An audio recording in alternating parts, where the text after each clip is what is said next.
Thank you. Who is familiar with the recent topic of a political revolution?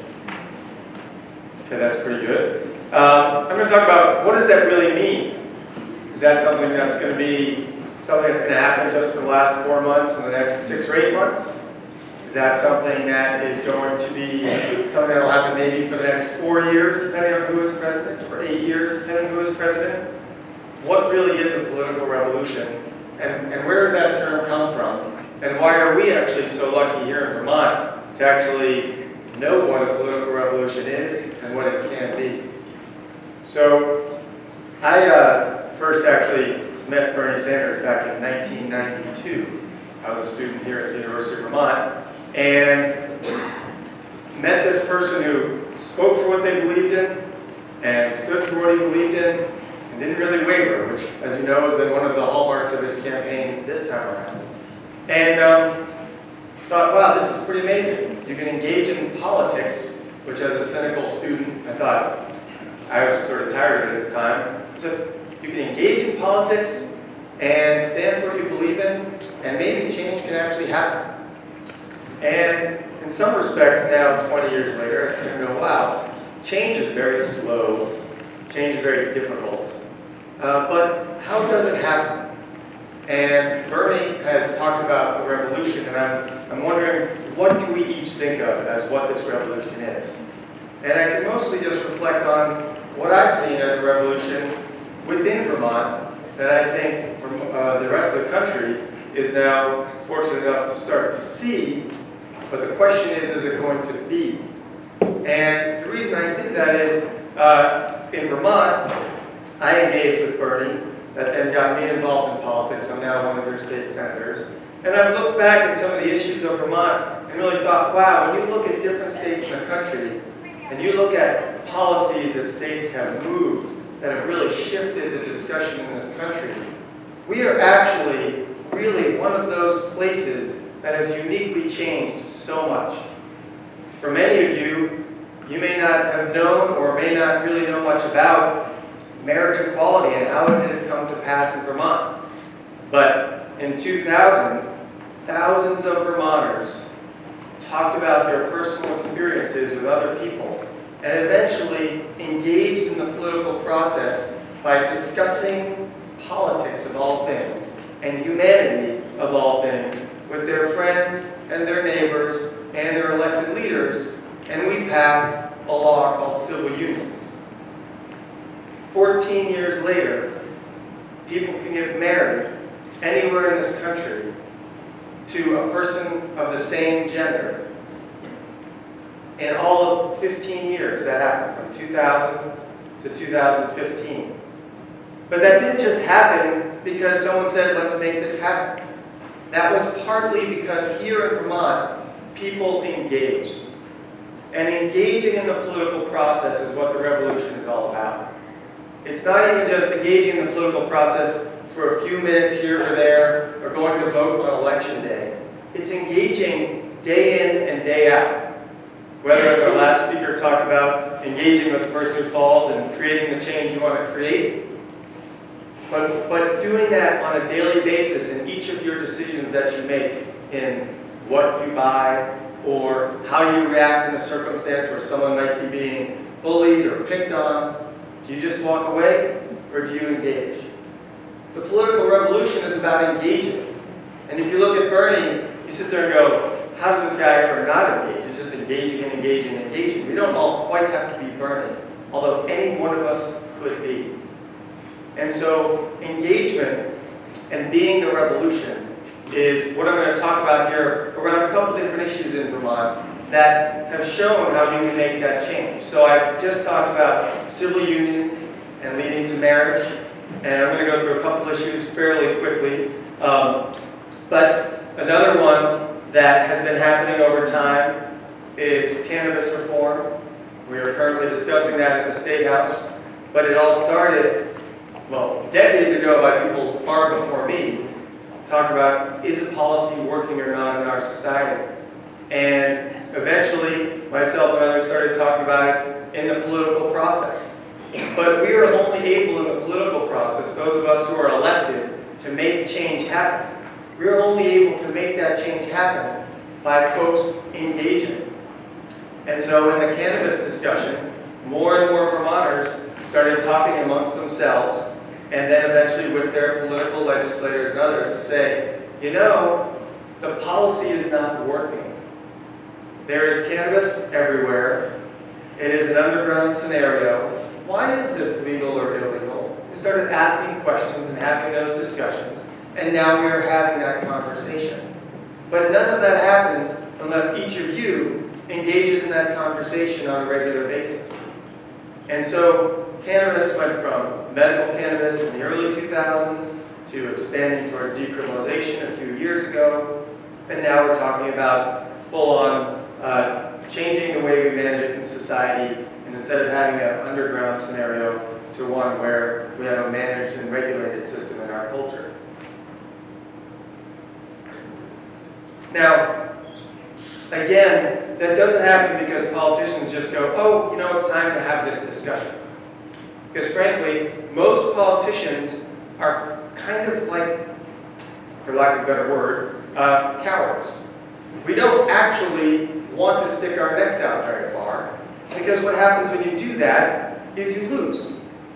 And if you're engaged in politics because you want to make a few things happen here and there, you say, well, if I'm cautious on all these other things, I'll eventually have enough time to work on getting this one thing done that I really care about.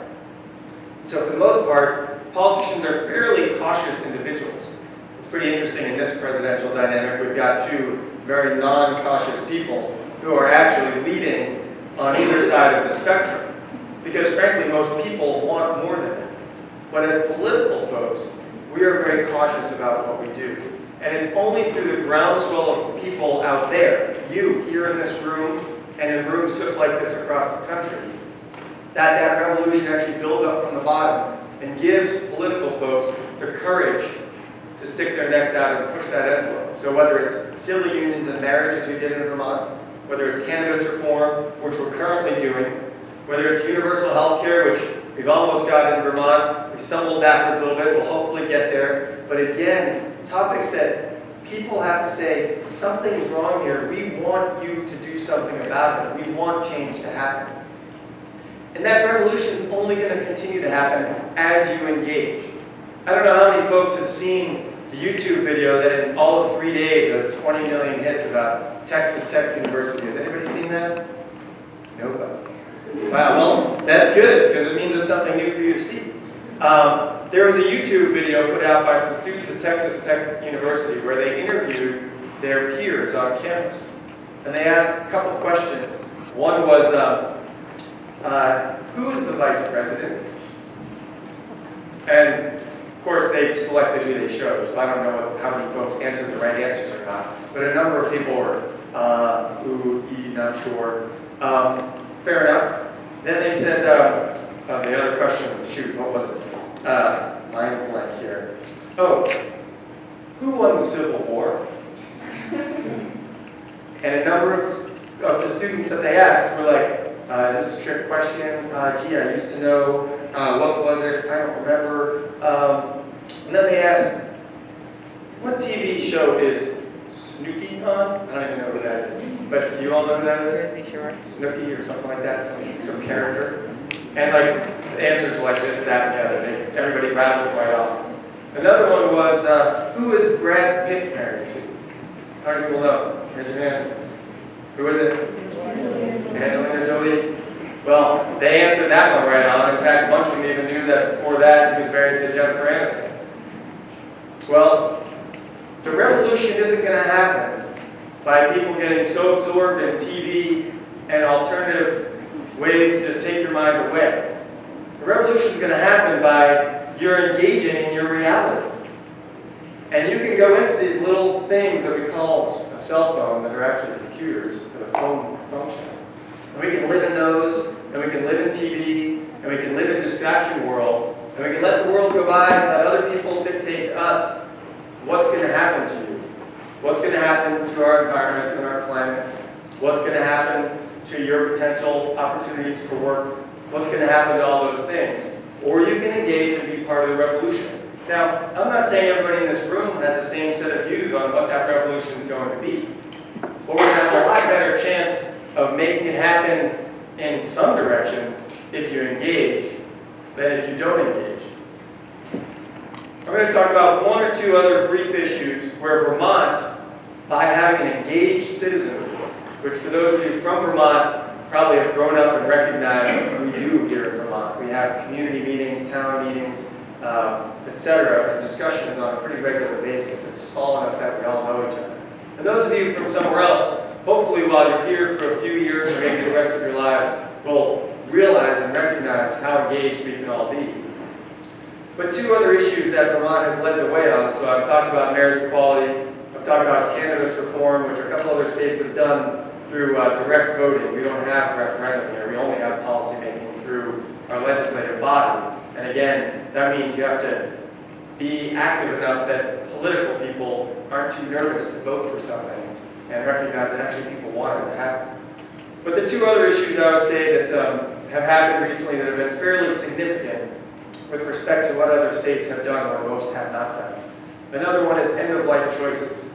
And folks may know what that is, some may agree with it, some may disagree with it, but the idea being that an individual, when they're terminally ill, at the end of their life, can be in control of what that last ending really is. It could be that, in most parts of the country, you wait until the body eventually decides enough is enough. And even in those instances, sometimes medically, we just intervene and try to keep things going. In some places, they have advanced directives and so forth to cut back on some of those interventions. Well, in Vermont, we had a very robust discussion that says, to the point where we said, if you are terminally ill, you have the right to end on your own terms. You can ask for a prescription of medication that you can take when you're ready to go. And it's only when you're really right near the end anyway.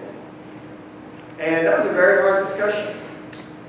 And that was a very deep discussion for a lot of people about what's right, what's moral. Is it someone's choice? Is it God's decision? Is there a God? We had all these kinds of conversations. But we had a very healthy conversation with robust differences of opinion.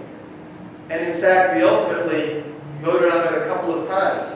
Once in I think it was around 2006 or 8, and it failed. And it partly failed, and I was pushing for that legislation. And I said, let's have the vote even though we're going to lose. Because I think there are people out there that support this legislation, but they think their legislator does. But we're going to show them their legislator is actually voting no because their legislator doesn't think that they do. Or they have their own personal reason for voting no. And so we had this vote, and then about 6 years later, we brought it back again, and some of those legislators were still there. And that time, their constituents were much more engaged in the process and said, I know you voted no last time, but we all think you should be voting yes for this. And a number of those legislators who had voted no the first time voted yes the second time because they didn't realize that the majority of their district supported it. They thought, a lot of people don't want this kind of law, and they didn't really know because folks were not as engaged as they could have been. And so as people became more engaged, the law eventually did pass. And it's that engagement, that political revolution, again, that I'm referencing, that is really in your hands. And, there's a lot going on, and it can be pretty easy to forget about what's happening in the political bodies that make decisions. But you can't really just rely on the people that you elect to then just happen to get it all done. And the reason for that, the reason you can't rely on that, is because there's a lot of forces other than people that are bearing in on how policymakers make our laws. And obviously back to the revolution, Senator Bernie Sanders is changing how that all happens. Because he's saying, you know what, that other force, who can guess what they think that force is they're going to talk about? Shout out the word. Money. Corporations, money. Money drives it. Because what happens is, when you're watching whatever that TV show is with whatever that character is that I don't even know, I have not got a TV, so I'm sort of atypical. All those TV ads, all that information you get comes at you from people spending money. So whether it's political ads or just ads that say that it's more important to buy these things than it is to engage with your neighbors on what's happening. Those ads and that money in Washington and in Montpelier has a lot of effect. But if people engage, we can overcome that power. And that's what the political revolution is about. And it's not just about these votes in the next few months in primaries and then votes in November. It's remaining engaged so that the politicians can't just sort of do other things because you've turned it off for another 4 years. Just try to stay engaged, be a part of the revolution, and recognize that if you don't, someone else is going to be making the decisions for you. And I guess I'm just going to leave you with that. And the question is, are you going to be a part of that revolution? And how long are you going to remain a part of that revolution? Thank you.